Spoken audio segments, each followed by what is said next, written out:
broadcasting across the nation from the East Coast to the West, keeping you up to date on technology while enjoying a little whiskey on the side, with leading-edge topics, along with special guests, to navigate technology in a segmented, stylized radio program. The information that will make you go, Pull up a seat, raise a glass with our hosts as we spend the next hour talking about technology for the common person. Welcome to TechTime Radio with Nathan Mumm. Welcome to Tech Time with Nathan Mumm, the show that makes you go, Technology News of the Week, the show for the everyday person talking about technology, broadcasting across the nation with insightful segments on subjects weeks ahead of the mainstream media. We welcome our radio audience of 35 million listeners to an hour of insightful technology news. I'm Nathan Mumm, your host and technologist with over 30 years of technology expertise. Our co-host, Mike Roday, is in studio today.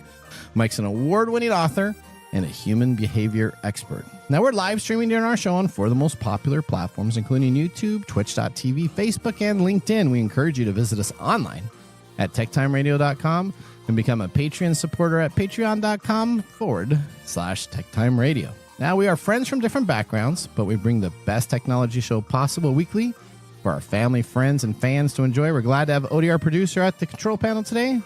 Welcome, everyone. Let's start today's show. Now on today's show. All right, on the show today, we have James Riddle talking about technology in the medical field, along with Nick Espinosa talking about all things security. In addition, of course, we have our featured segments, including Mike's mesmerizing moment, our technology fail of the week, and a possible Nathan Nugget. And, of course, our pick of the day whiskey tasting to see if our selected whiskey pick gets 0, 1, or 2 thumbs up by the end of the show. But now, it's time for the latest headlines in the world of technology. Here are our top technology stories of the week. All right. Story number 1. Meta found a new way to violate your privacy. Let's go to Lisa Walker for more on the story. It's not novel that Meta is undermining your privacy. Researchers have recently discovered that Meta is using tactics similar to those employed by digital crooks to secretly compile logs of people's web browsing on Android devices. After researchers publicized their findings, Meta said it stopped. No one, including Android owner Google, knew that Meta's Facebook and Instagram apps were siphoning people's data through a digital backdoor for months. Meta is undermining your privacy, and it has been doing so for many years. Now, back to the studio. All right, so we're going to be talking about this. It just is like repeat rinse. You know what I'm talking about? It's just unbelievable. So now, are they going to do anything about it? Well, No. I don't know. I just finally got my $22 settlement from the Equifax settlement. Did you get that in your mail? $22.66. What Equifax? The Equifax security breach where everybody was breached. No, I didn't. There was a class action you can sign up for. Did I have to sign up for it? You did have to sign up for it. Okay, then I didn't get. They promised nothing. you hundreds of thousands of dollars that would be paid out to the people, and I got $22. Well, yeah, that's what a class action lawsuit is. It's $100,000. Already spent it on Amazon. And I got it they last night. break it down for everybody in the class action lawsuit, and then the lawyers take about 90%. Yeah, that's crazy. All right, well, let's talk about and unravel this mystery regarding Meta. Now, millions of websites contain a string of computer code from Meta that compiles with web activity.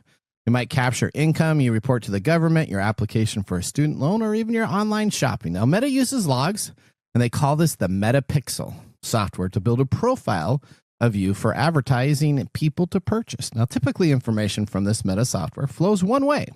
It connects once your computer sends information to Data's cloud, but we have found out that Meta has been prying the back end of Android phones. Now, you have an Android phone, right, Mike? Yep. Are you gonna tap dance on my Android right now? I'm not going to tap dance, and I'm going to tell you that, we've been talking about where you say something and all of a sudden that becomes available for purchase in the stores that you're looking at. That's because that never happens to me. That never happens to you? No, I don't. But then again, I don't talk to my phone. You don't talk or on your phone? I don't talk on your phone either. Okay. Well, if you actually use your phone to talk or to browse apps, especially those like Chrome, Meta and Yandex have found workarounds that actually get your data. The techniques essentially are that like malware or malicious software that goes in and is planted on your phone and bypasses all the security settings by default on your phone itself. You're not going to try and say that word. Nah. All right. As Meta representatives said, the company is talking to Google to address potential miscommunications regarding the applications of their policies. Meta said that it paused what it was doing. Yandex, another collection company, said that it also stops its information of collecting sensitive information until they can identify and understand best practices. Now, if you're wondering about iPhones, the research team that did this study found no evidence that Meta and Yandex were able to do the same backdoor data harvesting on Apple devices. So no privacy settings could be hacked or altered by both Meta and Yandex, even though it does look like there's logs that they attempted to do so. Go figure. Now, they circumvented privacy and security protections Google set up on the Android devices, and this is how they did it. They did it by loading third-party software that then would mimic and would have a buffer within the operating system itself that would use that over the standard Google operating system. So this is the same way that you would have somebody hijack or load a virus onto your Android phone to get information. So if your phone started acting a little slower after they were doing that, that was because they were harvesting the data both in and out back to their areas. Now, let's tell everybody what they need to stop doing right now. First of all, you should stop using the Chrome browser, because if you're using the Chrome browser, there's so many extensions and so many hackable systems that are in there right now that everybody is creating backdoors into the system. And without the government having people regulating and looking into this stuff, it's making it easier and easier and easier. And Google Chrome is considered the #1 browser, so it'll be the #1 that gets hacked. So that's this is why on Android devices, right? This isn't on your PC. No, this is on both. This is on across the platform. Okay. PC, Android devices, iOS devices. Now is the time to use the Brave browser or Mozilla's Firefox. Both very good alternatives.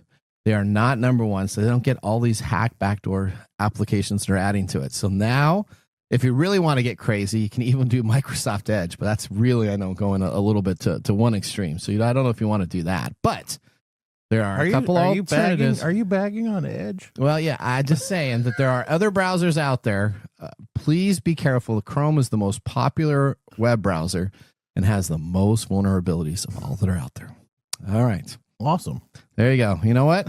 I think we need to move to story number 2. What do you have for us, Mike? I'm so excited about You're so excited about this. So let me ask you a question. But it's almost 40 years old now. It's Okay. a movie. It's Yeah. one of your favorites. What is it? Well, it would be the Three Amigos, although I do have a Three Amigos right behind the studio thing. I would say Spaceballs. Spaceballs. That is correct. Do you like Spaceballs? I do like Spaceballs. Okay, well, Nothing's better than when the big guess vacuum what's going to comes down happen after the in sex. 2027? What's that? Spaceball 2. Oh, boy. And it's not going to be the search for more money. It's not going to be the too search- bad. Well, Because that was in the original movie. Well, I don't know if they've come out with the official title. I think they're just saying that they have like a working title They have right a now. working title, and Yeah. it's called The Schwartz Awakens, Okay. which is a play on, the mostly beloved Star Wars The Force Awakens. 7th film. The Force Awakens. Okay. Yep, All right. The What's Schwartz up? Awakens. Well, what do we have? What good news do we have about Spaceballs 2? Okay, well, Amazon is calling this film a non-prequel, non-reboot sequel, part 2, but with reboot elements, franchise expansion films. Okay. It is. Look at that. It is Yep. Well, tell us Going to who's in star- it. Who's in it? Bill Pullman. Okay. So he was in the original. He was in the original. He was Lone Star. Yeah. And Mel Brooks is going to come back as Yogurt. Okay. Rick Moranis is going to be back As Dark Helmet. As Dark Helmet. Okay. That's a pretty big deal. Rick Moranis hasn't done anything for a long time. Yeah, no, So a lot of them haven't done. I know. Getting a little old. Okay. Bill Pullman's son Lewis is going to be the central guy. He's hot right now. He was Is just he? yeah. Are you sure he's hot? Yeah, he was just out in the Marvel, the new Avengers. He was on that new Thunderbolts or Thunderbolts, whichever one that you want to get it is. New Avengers Yeah, or I Thunderbolts. haven't watched that. You haven't watched it? He's really good in that, actually. Yeah, I'm so tired of Marvel films right now. I haven't. Anyway, it's been about 40 years since Spaceball came out, and here we go. The best news of all, plot details have been revealed along with a key piece of casting. Okay. The Hollywood Reporter broke the news of the casting as well as some of the plot details. According to the trade, Lewis Pullman is playing Starburst, the son of Lone Star. Okay. And Queen Vespa, who is Daphne Zuniga, is set to also return. So that was Princess Leia knockoff, right? Yep. Starburst is one of the film's 3 main characters, along with Destiny, played by Keke Palmer, and a character played by Josh Gad, who has yet to be named, but is suspected to be a Barf descendant. Okay. The younger Pullman has had an incredible few years. First really breaking out as the lovable naval operator Bob in Top Gun Maverick. Yep. Followed by playing Bob, a.k.a. Sentry, in the Thunderbolts. Okay. The Schwartz Awakens is, of course, the play on the title name, the Star Wars name, Force Awakens, the everybody's favorite Star Wars film. Okay. It's going to be coming to theaters in 2027. Doesn't have an official title yet. It better be Spaceballs 2, The Search for Money. If they do not do that, it would be nice if they did that, since it was referenced in the film. That would be perfect. Yeah, that's all I got. All right. Well, I hope this not one of these bad remakes. I hope this is actually a remake that will be done well. They have so much to make fun of. They can do all the MCU stuff. Better. It's right? been 40 years. Yeah, you got some MCU. You got, but then again, this is one of the things that have been happening all over the place. You know, like Beetlejuice has a new film. Yep. You know, I'm excited about it. They're not remakes; they're sequels. They're sequels. Yeah. So it's not a prequel, but it's a sequel to it. No, So it's a non-prequel, non-reboot sequel, part 2, but with reboot elements, franchise expansions. Yeah. Okay. So they'll have like characters in there, but it'll be a whole new storyline. Yeah. What they're saying. They're not remaking. I feel like if they were trying to remake it, there'd be an uproar on the internet. Well, we got 2 years to figure that. Yeah, out. I'm sure people are going to be freaking out about this later on. All right, and then they'll have all the people. There they go. All right, we'll see what happens when the teaser trailer comes out. They do have the scroll right now that's on. Have you seen the scroll? No. You got to watch the scroll. It makes fun of all the Marvel stuff, so it's pretty good. Okay. All right, well, that ends our top technology stories of the week. We're going to return with Nick Espinosa from Security Fanatics. He's joining the show talking about cybercrime. What do we need to worry about? Is AI going to take over the world? And is there going to be a world moving on to next month? All right. Find out more. You're listening to Tech Time with Nathan Mumm. We'll see you after the commercial break. Looking for custom glass solutions for your next commercial project? Hartung Glass Industries is your trusted partner in custom glass fabrication. For over 100 years, Hartung has delivered proven manufacturing expertise, comprehensive product offerings, and dependable service and quality. From energy-efficient facades to custom shower doors, we create glass solutions tailored to your project needs. With 8 facilities across the U.S. and Canada, we combine national expertise with a local touch-ensuring faster service and unparalleled customer care. Hartung Glass Industries, where quality meets innovation. Visit hartungglass.com to learn more. Welcome back to Tech Time with Nathan Mumm. Our weekly show covers the top technology subjects without a political agenda. We verify the facts, and we do it with a sense of humor in less than 60 minutes, and, of course, a little whiskey on the side. All right, Mr. Gregoire, our whiskey connoisseur, you're in the studio today. Glad you're here. Tell us, what are we sipping today? Today is Sazerac Rye Whiskey. It's also known as Baby Saz. Baby Saz. Now, from Buffalo Trace's website, aromas of clove, vanilla, anise, and pepper. Subtle notes of candied spices and citrus. The big finish is smooth with hints of licorice. Now, this is from the Sazerac Company. Okay. Buffalo Trace Distillery in Frankfort, Kentucky. It is a straight rye. It's non-age stated, but we know since it's straight rye, it has to be at least 4 years old. 90 proof. Mash bill is undisclosed, but we know it's Buffalo Trace's low rye mash bill. Okay. And the price is $30. Well, Mark, I think we can say you did it. What's that? I have converted to liking rye. Every time he brings a rye on, I like it. Wow. And you know what, Mike? This is a very inexpensive rye. Look at this bottle, and it's got a cork top. It's got all it's got all the Nathan perks, and it's under $50. I know. That's like number one Nathan. And during the mumbles, it has a fun story. Oh, does it? All right. We'll have to wait for that. All right. Well, with our first whiskey tasting completed, let's move on to our feature segment. Today, our technology expert, Nick Espinosa, is joining the show. Nick is an expert in cybersecurity and network infrastructure. He's consulted with clients ranging from small business to the Fortune 100 level. In 1998, at the age of 19, Nick founded Windy City Networks, which was later acquired in 2015. And you know what? We need to ask how much he sold it for in 2015. Well, no, we don't. We don't need to ask that question. He then created Security Fanatics, where he's the chief security fanatic. We would now want to welcome Nick to the show. Welcome to the segment we call Ask the Experts, with our TechTime Radio expert, Nick Espinosa. Hi, Nick. All right, Nick. All right, here I go, Nick. Question number one, off the charts. How much did you make when you sold? Well, I'm just curious. Be asking people? That's rude. Did you make a good amount of money? Let me just ask you that. He's on Tech Time. That answers your question.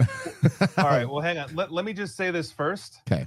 It's got the same. Is that the same bottle? What the heck? Look at that. That's right, baby. That's right. Look at that. Way to go. Great stuff. Yeah, I opened it about an hour ago, and it's halfway gone. Yeah, that's the way I feel, Nick. Yeah. Wow, look at that. Figured you guys would get a kick out of that. That is perfect. Yeah. Yeah, I had no idea.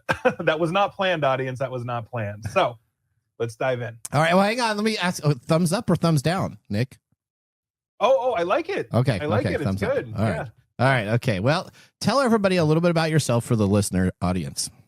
Sure. I'm Nick Espinosa, chief security fanatic of Security Fanatics. We do all things cybersecurity, cyber warfare, cyber terrorism, all that fun stuff. And as always, I'm happy to be here. We're happy to have you on the show. All right. So we're going to start out with our first subject, which is Mike Gorday's favorite. It's all about AI. AI. All right. So AI. Let's talk about robo taxis. Now, they're becoming a surveillance nightmare.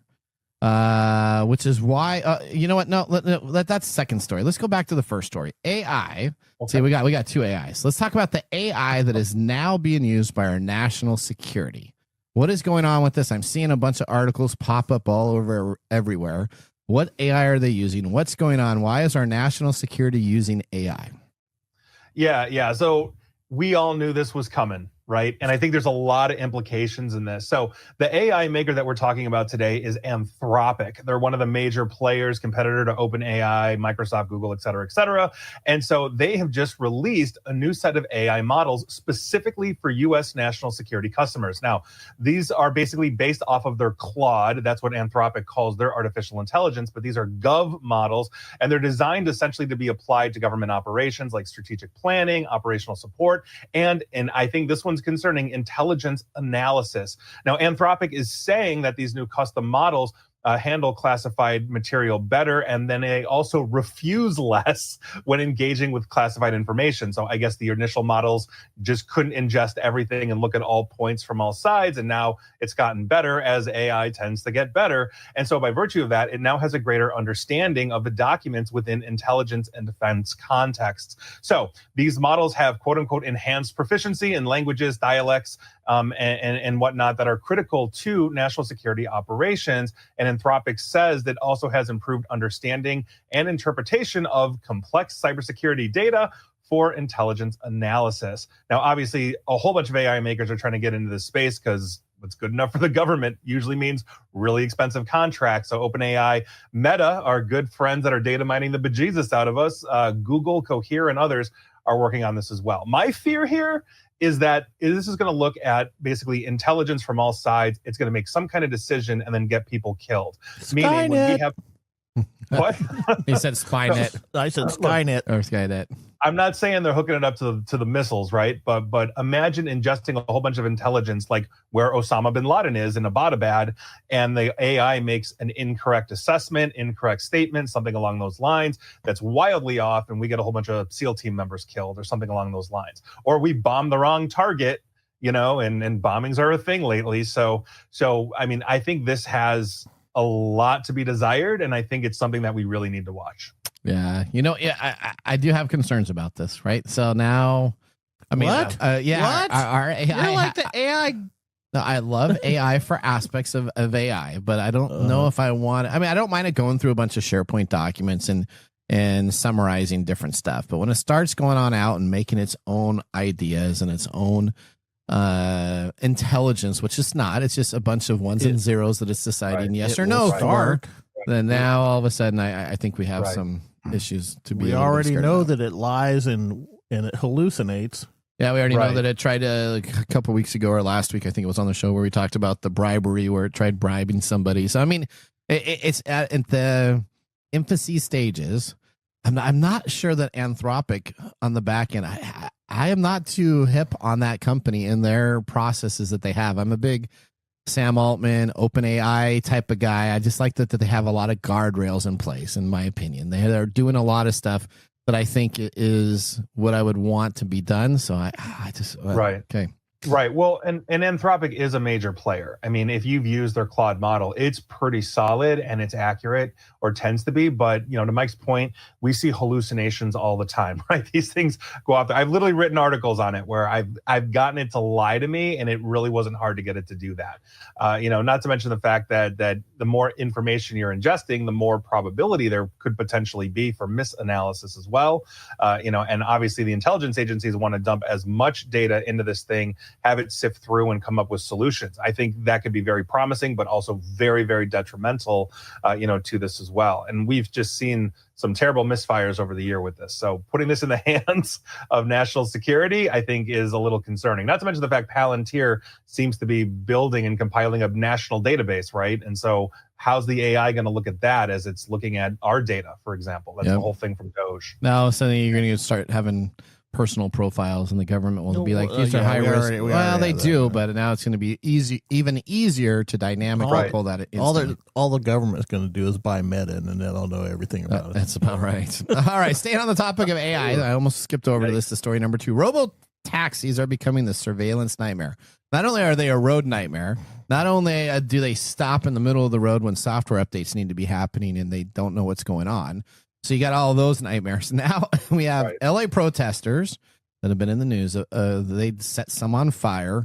What is going on? Waymo and these robo taxis in the AI are a concern. What information do you have that we need to have out in the public now?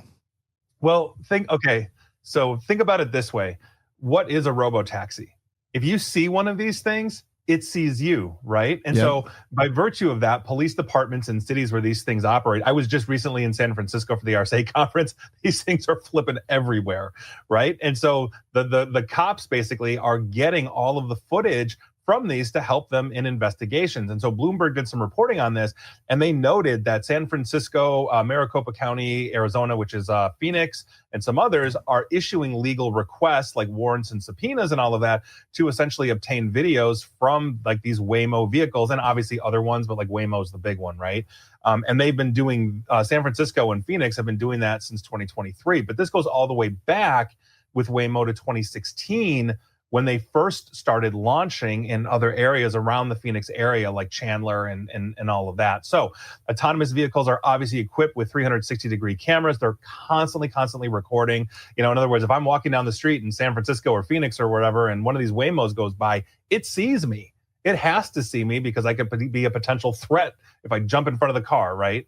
So these essentially are surveillance cameras on wheels, right? And so it's obviously raising the question about oversight, data collection, all these kinds of things. And if you think about it, we are turning ourselves into, for the sake of convenience, a massive surveillance state. Ring doorbell, for example, license plate readers, all this kind of stuff. And so by virtue of that, we've seen companies without warrants, for the record, in the past, like Amazon and Ring, give footage to the police upon request. And so we'll see where this goes, but essentially these are massive surveillance, which is why a whole bunch of protesters in LA, like a few days back, a week back, whatever it was, started ordering Waymos to show up, and then they started torching them because, again, could be footage used by the police. All right. So again, we don't want anybody to be torching any cars. Like that. They talked about this in The Dark Knight. Do they? Yeah. The movie? Never mind. Okay. All right. So think about this. You have Waymo now collecting all this data about yourself. This is kind of like Britain's use of CCTVs all over the place, where they can hack into it at any time to find out what's going on, as you can see in any of the movies. I don't know anymore though. What's that? It's not just London anymore. I mean, this is now hitting America. I mean, how many cameras are in New York, Chicago, LA, that we see? Stoplight cameras everywhere. Everybody's wiring Roomba cameras now being used in court cases where somebody sees something. Maybe that's why my camera. Roomba was spinning around on my carpet this morning. Was it telling you? It was somebody, was it protesting? It was protesting. I mean, this is a concern. We got. I love technology. Okay, but I need to drink whiskey right now. What are we going to do about it? Nothing, because everybody's going to continue to use robo taxis. They're going to become more and more popular. Waymo has got huge market share. Yeah. When you get into their vehicle now, you sign away all your privacy in that video. Now, if you video record something negative about Waymo and you post it, you now get a cease and desist letter from them immediately, because when you go into that taxi, you have given your rights away to do any recording or anything of that extent. They now own, while you're in that vehicle, all recording devices, and it's actually in their user's agreement that you cannot record. Well. So they can record you. They can use that information, but you as a user can't record what's going on in that vehicle and then post it to social media. That brings up a really good point, because I bet you there is an OnlyFans account out there of nothing but Waymo videos of people in Waymos. That would be fun. I'd put money on it. I may actually spend money to go watch that. That would be kind of funny. If you can think it, it's on the internet somewhere. All right. There you go. Okay. There you go. Last story that we'll talk about. Now, this is really cool because I actually watched a bunch of the videos that were hosted. Oh, they're crazy. So China hosted an all-robot MMA tournament. Now, it was kind of like a BattleBots tournament, but if you've ever watched the BattleBots in the battle zone, there's these robots that go and they fight to death. Pretty well engineered. These machines destroy other robots. Now, the fight footage shows some robots could punch and kick smoothly. Other attacks were soft and more like pushes and strikes. Now, the owners were controlling them with remotes, so it wasn't necessarily a all AI-driven type of deal. But tell us a little bit about this robot MMA tournament, Nick. Yeah. And to Nathan's point, go watch the footage of this thing. It's called the China Media Group World Robot Competition Mecha Fighting Series. And I'm telling you, you will be laughing and a little terrified, just a little. Yeah, a little bit. Just a little. So anyway, this tournament, basically every entry in the tournament, any team was using the Unitree Robotics G1 robot. They're about 77 pounds or so. They're about 4.5 feet tall. So it's like a 12-year-old basically, in size. And the G1, you can go buy your own Terminator right now. It's relentless killing machine for $16,000 US. And so essentially what they did was they basically made it a standard fight, 3 rounds, 2 minutes each. If you landed a punch, it was a point. You got a kick, it was 3 points. 5 points were deducted though for falling over, and 10 points were deducted if the robot failed to stand up within 8 seconds. In other words, it couldn't right itself. 10 count. So and for the record, it does, like, as we're talking about this, it does kind of sound like the robot zombie apocalypse here, but it's honestly not. It just, go watch those YouTube videos. They are beyond amusing, and some of it was impressive. Because to Nathan's point, this was a hybrid of programmatically creating these robots, teaching them kung fu or mixed martial arts or whatever. And so you can see some pretty impressive kicks and all of that, but there's a whole bunch of videos of them just flailing around, punching, into nothingness, tripping over themselves and all of that. So it's more comedy than nightmare at this time. And I think that's the key phrase, right? At this time, because robotics is developing crazy fast, right? You can go watch the video of the evolution of like Boston Robotics, and just in the last 20 years, how far they've come in robotics. So the Chinese have robots, they're teaching them kung fu. And honestly, this might be the prelude to like what future wars look like, right? Drones and robots. So we'll see what happens, but best of luck to us all on that one. What's that movie? My son loves that movie with the robot. Big Hero 6. Okay. He does. That's exactly what I'm thinking of. Big Hero 6. Big Hero 6, like Baymax just fighting it out with another robot. Okay, but what's the big robots that fight? Mech Warrior. Real Steel. Yeah. RoboJock. Pacific RoboJocks. Rim. The Pacific Rim. That's what I was thinking of. Pacific Rim. RoboDucks from like the 80s. Okay, that works too. That works too. Okay. There you go. But you should go watch it because right now, if you're worried about robots taking over, that was pretty funny. I don't think you have to worry about these robots. Couldn't stand up. They would do a sidekick. For now. Yeah, for now. But again, at this time, later on, we're going to have like robot wars, and people are going to have come out and have picnics to watch them, just like they did at the start of the Civil War. The Civil War. Or you could just then put them in like the Real Steel, or that you can put them in a fighting area and then you bet on them. But yeah, I'm pretty sure that's already happening. Probably. Right? In China. Yeah, they're on FanDuel for sure. FanDuel wages for Robot A62. Will he make it more than 3 minutes? Will he do the first punch? And will he also then score the first touchdown? All right. Yeah. Well, Nick, if thanks. I can watch two guys from Belgium slap each other with fish for money. Well, you know what? I'll tell you what. I watched the video of the MMA stuff. All I could think of is the other videos that I watched were the slapping competitions. I don't know if you ever see those on like ESPN and stuff like that. I'm just like, man, anything can be a competition now. Rock, scissors, paper, slapping somebody in the face. I mean, there's a professional rock, scissors, paper league. I know anything and everything. That's what I'm sure you can bet on hacking competitions as well. That's right. You know, that'll be a time. That'll be a time. Then you just put. I'm sure there's competitions on how fast you can dress your dog. You think so? Yeah, I'm pretty sure. Have you ever seen the people that have the fake pony horses that they don't really ride on, but it's like a stick? Okay, we're getting off topic. Yeah, we are way off topic, buddy. We don't need to go into that right now. All right, leave it up to Nathan. Thank you for coming on the show today. It's always a pleasure to talk with you. Please tell our listeners how can they connect with you outside the show. All right. Please like, share, follow me, Facebook, X, Twitter, Blue Sky, all that kind of stuff at Nick A ESP or Nick Espinosa. Come say hi. I love hanging out. All right, Nate. Nice. Enjoy your Sazerac. Yes, enjoy your whiskey. Sounds great. From all of us here at TechTime Radio, we want to thank Nick from Security Fanatics for joining the show. Now that ends our segment, Ask the Expert with Nick. Up next, we have Mike's mesmerizing moment. Welcome to Mike's mesmerizing moment. What does Mike have to say today? All right, Mike, why are B-rated movies a part of our culture? We were just talking about some of them as we did that last segment, too. Why? Why? Yes. Why are B-rated movies part of our culture? Yes. Nostalgia. Okay. Camp. What is camp? You know, there's campiness to them. So I'd love to hear your description of camp right now. It's so bad it's good. Yeah. Okay. All right. I think that's probably a good reason. I think. Do you know Blade Runner was a B-rated movie?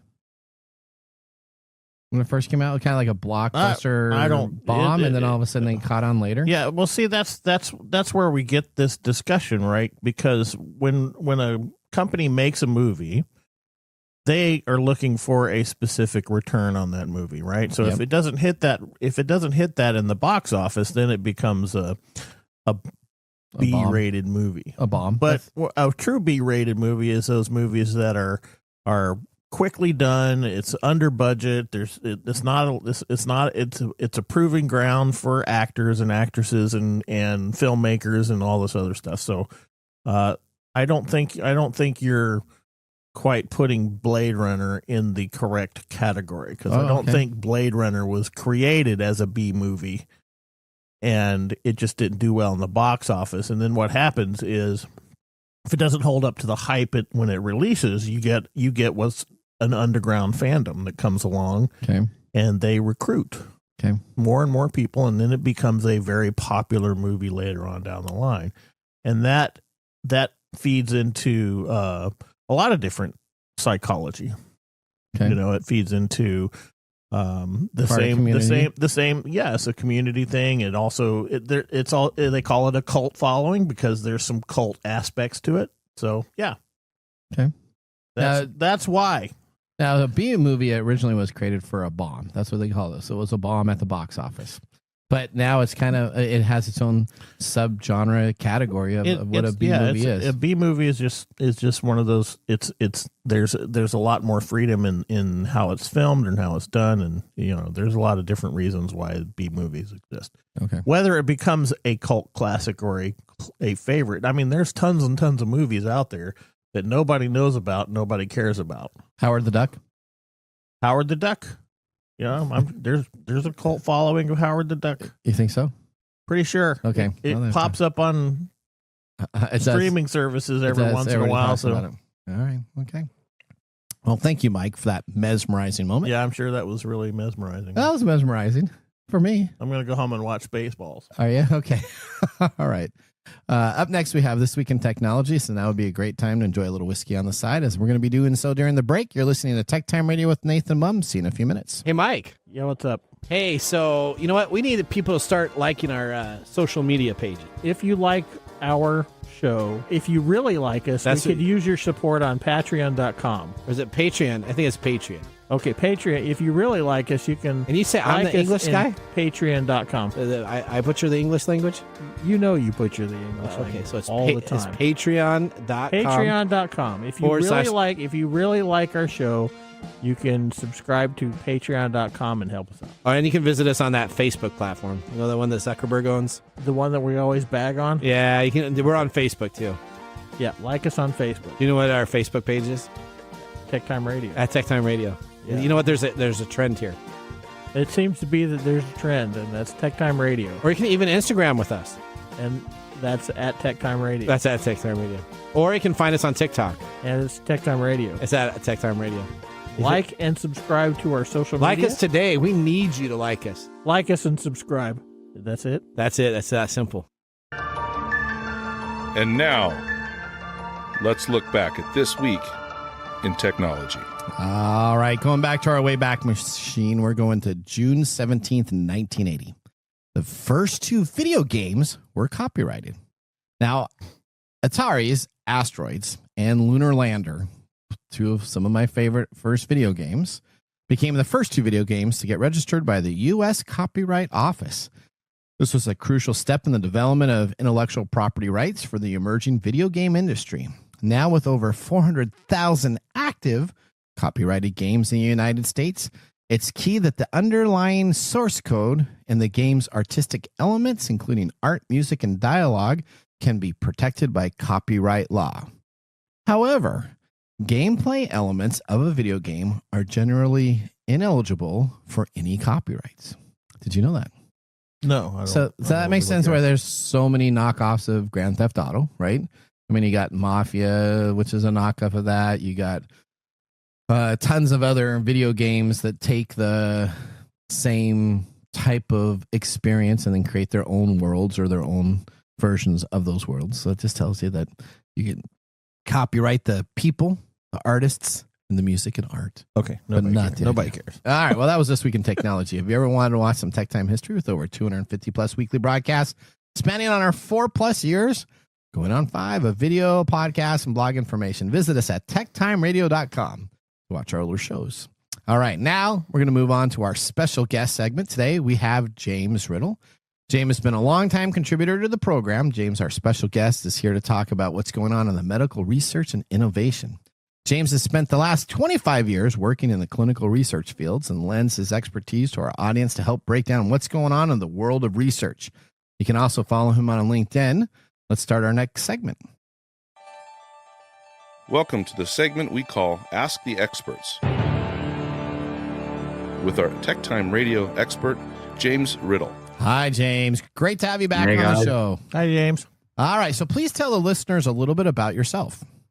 All right. So I've been around doing clinical research oversight, medical ethics, and items related to interesting research and innovation for goodness, latter part of the 20th century. So I appreciate being on the show. It's always a good time. I am going to rethink how I interact with the Waymos here in the Phoenix Valley. Sure, that last segment, I have to say. I never really thought of them as mobile surveillance vehicles, but I can't unsee that now. Don't firebomb them. Yeah, and also be very careful. Anything that you say in there is recorded, and they do go back and transcribe it. So if you have a conversation on your phone with a loved one or something like that, they got all that information on your profile. Do you? You don't use them, do you? Do you? No, I have not partaken in one of the Waymos. Okay. I do see them driving around town. There are a lot of them. Okay. I mean, they seem to be just about everywhere. They are. Yeah. I have not had the opportunity or the desire to want to get into one of them yet. However, I would have to assume that possibly Uber and Lyft have the same type of clauses in their contract when you get into one of their vehicles. So probably. I think all of the autonomous driving vehicles will probably have the same exact terminology that they can record you, and you can't be recording them in the future. And if they don't have that written now, I'm sure they're adding that to that.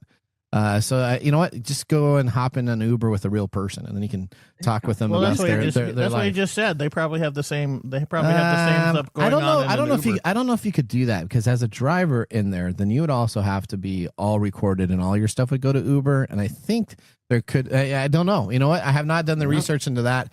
I did do the research into seeing what was going on in the recording stuff with Nick. I think you basically just have to assume that everybody is watching you all of the time for everything that you do. Yep. And you just have to kind of be okay. Yeah. With that. See, I got crazy neighbors that are always come and knock on my door and ask me while I'm cussing at them. Oh, really? Yeah.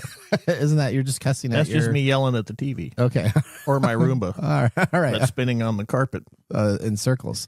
All right. So we love AI topics here, James. And you know what? Mike, that's his favorite subject. If he could talk about AI, favorite subject. If he could talk about AI all day long, he would do so. And we wanted to get some information about some AI stuff. Let's talk about a face. Everybody's got a unique face. But what if you could actually get a facelift and actually change your face? Is there stuff that is being worked on right now regarding our DNA that would actually move into the real world with this type of prospect? The short answer to that is yes. And I think that maybe a couple years back, we were having a segment about how close technologists were to being able to reproduce a reasonable facsimile of what you might look like just by looking at your DNA. A couple of years back, it was still in its infancy. Now, easily obtainable. There's a recent article came out in BGR that there was a research group over in China, of course, because they can do stuff like this that maybe we can't. They got together 10,000 volunteers, took high-resolution pictures of their face, took their DNA, ran them through high-powered AI-enabled technology, and they were able to get just with DNA, so nothing else. Like you got a fingernail, you got a hair clipping, some kind of skin cell left behind. They were able to get a reasonable representation of someone's face down to 3 millimeters, which is not quite enough for facial recognition yet. But that was with a sample of just 10,000 people. And so what they did is they took the picture, then they took the DNA from the 10,000 people, they loaded it into the AI unit, and then they took DNA from somebody who wasn't in the sample set. And they were able to have been they trained the AI to be able to reproduce the face. But here's the cool part. Yep.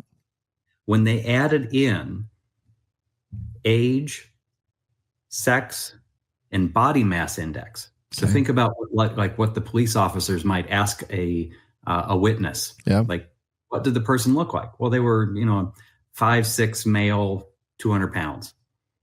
When they loaded those three parameters in, nothing else. Okay. It got down to 3 micrometers, which is facial recognition territory. So skin cells, age, sex, body mass index, and all of a sudden you've got facial recognition tagging you on the system. And that's what we can do. So you think that's why China wants to steal all our DNA? We can do here not too long from now. Yeah. So let me just say that. So all of our data from our medical providers, at least my medical providers, these large companies, have been breached. So they would have my body mass index. They would have my height. They would have my weight. They would have lots of information in there. So you're saying that they could recreate a beautiful picture of this Nathan Mumm face, all the way accurate enough that it could actually be used in surveillance items. Yeah. So not saying that the law enforcement and the like are doing that now, but the research group over in China proved that it could be done pretty easily. Well, I'll tell you what the police do now. Well, that's why China wants all our DNA from 23andMe. Yeah, 23andMe. Yeah. Now, even if you get facelift and the like, it still doesn't change the underlying bone structure of your face. So facial recognition, you have to get some fairly significant cosmetic surgery to fake the facial recognition. Yeah, that's great, especially with the technology that does the DNA sniffing. that we talked about. Yeah. In crime scenes. Yeah. So okay, that's how we start out. I'm not going out of my house anymore. I'm just going to stay in my house. Well, next story. So we just talked about DNA for facelifts. So that means it's 100% accurate with the right information. So great. We'll be seeing lots of clones of Mike and Nathan around the streets coming up here in the Pacific Northwest. Now let's go to the next story.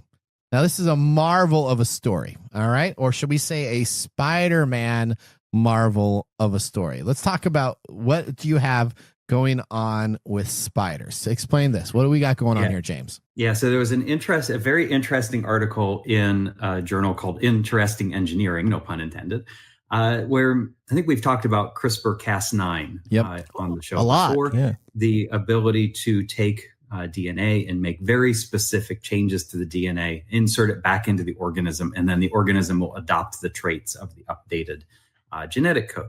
Useful for all kinds of things, from curing blindness to other traits that you might want to insert into crops or things of that nature. Making T-Rex purses. Yeah, exactly. But this is the first time that they've done it in spiders.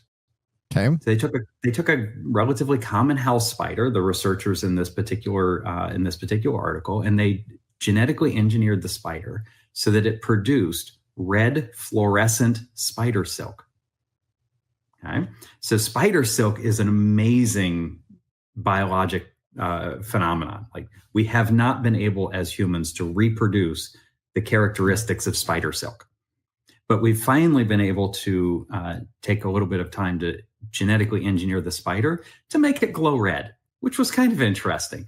So you can picture all kinds of commercial applications for this, from genetically engineered silkworms that are going to produce glowing flower shirts like the one I've got on today. Wow. Okay. Well, that just wasn't that interesting. If you're into Spider-Man, though. Well, speaking of Spider-Man, speaking of Spider-Man, if you can genetically engineer the spider to put out glowing fluorescent spider silk, like, you could genetically engineer the spider to do like all kinds of cool stuff. Yeah, you could. Yeah. Wow. Well, it'll certainly make haunted houses more awesome. you get shot with stuff. All right. It's it's going to be a combination of haunted houses and raves. All right. Now, Spider-Man has an enemy. One of his enemies is known as Venom, right? And this is a bacteria-like creature from another planet, right? Oh, man. Is that correct, Mike? This is how we lead into the next story. Nathan has to combine everything with sci-fi. That's right. Now, do we have something that is growing from out of this world on one of our space stations? Oh yeah, this is a good segue from the glowing spider silk and the ability to recreate people's faces. So the space station, the Chinese space station, and it's not unique to them. NASA had this about a year ago. Okay. Microbes up on the space station are transforming themselves to exist in space. Things like, so they found recently, it was in an article called Science Alert, they found some microbes up on the Chinese space station that don't exist on Earth. Okay. They had hitched a ride with something that went up, supplies or whatever, and they had the microbes that they found on the space station had modified themselves to have protection against radiation, as well as some other unique characteristics that don't exist on the similar microbe down here on Earth. So new adaptation from the microbes up in space just brings back all kinds of wonderful sci-fi movies of stuff growing in space. And it didn't necessarily seem to pose any immediate threat to the astronauts who were on the space station. NASA came to the same conclusion last year. But it was interesting that after a certain amount of time up in space, the microbes started to adapt to the environment pretty quickly. Makes you wonder what would happen when humans make it to Mars and are out there for years and years. It has all kinds of scientific implications and interesting things you can learn from how microbes and the like adapt out in space. So are these microbes, are they transferred from internal to internal, or are they from an external to the meaning are they outside the space station? In space my understanding itself? From the article is it was stuff that was inside the space station. So it's inside the micro environment of the space station with the air and everything else that's going on with the humans. Not surprising that we would take viruses and all kinds of crazy junk up there with us. Anything that's in the air of the space capsule gets released into the space station. Somehow these microbes got in. Not surprising that they were there. What was surprising was the mutations and adaptations that they were adopting because of their life in space. Okay. Well, there's Darwin. Yeah, so it wasn't like something was outside the space station digging its way in and anything like that. I think that's what Nathan thought, was that it was outside the space station. Like that movie through. Life, where they get something and then it starts goes killing out. Kills everybody. Kills everybody. Yeah. Yep. All right. Okay, James. Well, I thank you so much for being a part of our show. We're out of time. How can people get in touch with you offline so they can have more great conversations about all this great stuff that you have information regarding? Thanks. Yeah, the best way to get in touch with me is to just look me up on LinkedIn. Send out a LinkedIn request, and that's the best way to get a hold of me. Perfect. All right, James. Thanks, you so James. much. All right, take care, guys. The segment we've been waiting all week for. Mark's Whiskey Mumble.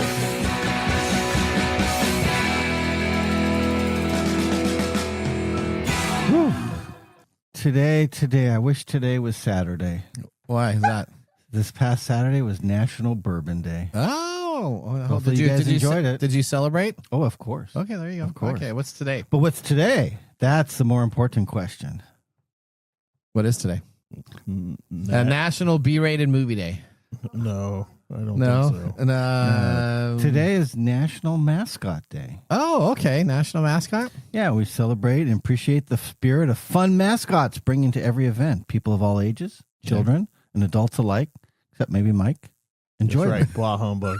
And they help build memories of their favorite team. Now, the word mascot originates from the French word mascotte, used to describe things that bring good luck. Wow. So good luck to both of you. All right. Thank you. Yeah. Now, mascots are not just foam suits and sidelines. Some show up in more subtle, spirited ways. Enter Sazerac Rye. Nice. Thank you, Mike. It may not have a furry costume, but this rye whiskey carries history and swagger that rivals any sports mascot. Originating from New Orleans and tied to the country's first branded cocktail, it stands as a bold, unmistakable symbol of American rye. Sazerac Rye is named after the Sazerac Coffee House in New Orleans, where many consider it to be America's first cocktail. The Sazerac was born in the mid-1800s. Now, originally it was made with cognac, the Sazerac. The recipe evolved into a rye whiskey-based cocktail when insects devastated French vineyards. Oh. And cognac became scarce. Even more fascinating, the Sazerac Company, which owns the brand, literally trademarked the official cocktail of New Orleans, making it the only city in the U.S. to have an official cocktail, thanks in part to this bottle of rye. Wow, okay. Now, this whiskey is a staple on my cocktail shelf. What was that? What was funny about that? I don't know. You're just like, yeah, okay. That's okay. Is this glass empty over there? He's so interested in that. No, yeah. Oh, keep on going. No, I'm already done I was with going to say, mine. this cocktail is on, this is on my shelf and rarely lasts long, especially during the colder months when I find myself reaching for it time and again to craft a classic rye-based cocktail. Its bold and spicy profile makes it ideal for Manhattans, Old Fashions, and Sazeracs, adding warmth and complexity that perfectly complement winter flavors. It's one of these bottles I keep in stock because it's reliability, versatility, and it's a crowd-pleasing character. All right. Now, since it's Mascot Day, what is the world's most recognizable mascot? Odie, quick. You guys, give me a guess. It's a Santa Cruz Slug. Nope, incorrect. Number one mascot, Mike? I don't care. All right. Is it? Oh my God! Is it the Chicago Bulls one? No, that's not. It's not. That would have been the fun one. It's that not green, the San Diego Chicken either. It's not what? It's not It's the number one mascot. The green thing with Mickey Mouse. Mickey Mouse mascot. This is what Nathan was doing when I was talking about the whiskey. That's right. That's why he sounded so excited. He was so busy trying to. All right. Okay. Wow. Well, things you know to what? make you go. Great. What a great pairing. Just like Spaceballs and Blazing Saddles. That- you Two did. movie classics. Yeah, you bombed that one. That's all right. All right. Now let's prepare for our technology fail of the week. Congratulations. You're a failure. Oh, I failed, did I? Yes. Did I? Yes. All right, this technology fail will probably fade us out into the end of the show. All right, AI startup, Builder.ai. Guess what? It lost $85 million in a meltdown because it was found out that it was a pretender and not a contender. This Builder AI app was essentially 700 coders in disguise in India that were all pretending to be the AI company in itself. Well, guess what? This is not the only company that has failed on AI. Amazon. Remember Amazon? If I want, so what this is like a bunch of people doing customer service and pretending it's not pretending it's AI, right? Yes. So and coding. You're chatting with a live human being and it's pretending that it's AI. Yes, that is correct. Well, Amazon did this. I'm okay. I want to engage with real people when I call or I chat. Well, it's a little bit more than chat on this one. Yeah, it was AI developer code. It was code too. Code. So it was an AI to write software code for you. Now, did you ever remember those Amazon stores where you could go on in and you could grab a deal? Go. Amazon Go. Remember that stores? They don't exist anymore. You know what that was? That wasn't AI detecting you walking out. That was somebody in India watching a camera of you in the store, and then they would have to go back and put all the items that you put in there to send you the bill afterwards. So a lot of AI fakers. All right. With that, let's move on. Never mind. What's that? I'll have to think about why these exist because that's kind of dumb. Because you can get $85 million invested into your AI company when you have 700 engineers in India doing it. I suppose they probably made out pretty well. Huh? Yes, they do now behind bars. All right, let's move to our pick of the day, whiskey tasting. And now our pick of the day for our whiskey tastings. Let's see what bubbles to the top. Well, except for Nathan, Sazerac Rye whiskey needs no introduction for most people. Oh wow.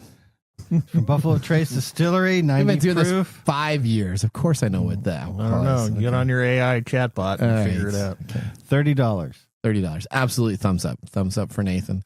Mr. Gourdet, what are you going to give it? Oh, I already gave it a thumbs up. Thumbs up. All right. Yeah, And Mike gives it a thumbs up. And Mark gives it a thumbs up. Odie gives it a thumbs up. For whiskey connoisseurs out there, this is not. I don't use this as a sipper. This is not on my sipping shelf. Okay, this is your mixer. This is a great mixer. Makes great cocktails, and it's a good price. All right, there you go. It is. All right, Mike. It's very tasty, and you like it? I think dude over here has set out to convert me to a rye drinker. I think so. And what we got to get on the show is the big brother, because this is Baby Saz. The big brother. There's two big brothers to this one. One is Thomas H. Handy, which is the same mash bill, but it's at barrel strength. Okay. Delicious, but it's a BTAC. Okay. And the other BTAC is Sazerac 18. It's this mash bill, this proof point, but it's aged 18 years. 18 years. But those aren't $35 bottles. No. Not on the secondary market. The Handy is around $400 or $500, and the Sazerac 18 is in the thousands. Sorry. Okay. Well, everybody, we're just about out of time. We want to thank our listeners for joining the program. Listeners, we want to hear from you. Visit techtimeradio.com, click on our Be a Caller, and ask a question on technology and our talkback recording system. You can always stay connected by signing up for information on our website. From all of us at TechTime Radio, remember, the science of tomorrow starts with the technology of today. See you next week. Bye-bye. Thanks for joining us on TechTime Radio. We hope that you had a chance to have that moment today in technology. The fun doesn't stop there. We recommend that you go to techtimeradio.com and join our fan list for the most important aspect of staying connected and winning some really great monthly prizes. We also have a few other ways to stay connected, including subscribing to our podcast on any podcast service, from Apple to Google and everything in between. We're also on YouTube, so check us out on youtube.com/techtimeradio, all one word. We hope you enjoyed the show as much as we did making it for you. From all of us at TechTime Radio, remember, mum's the word.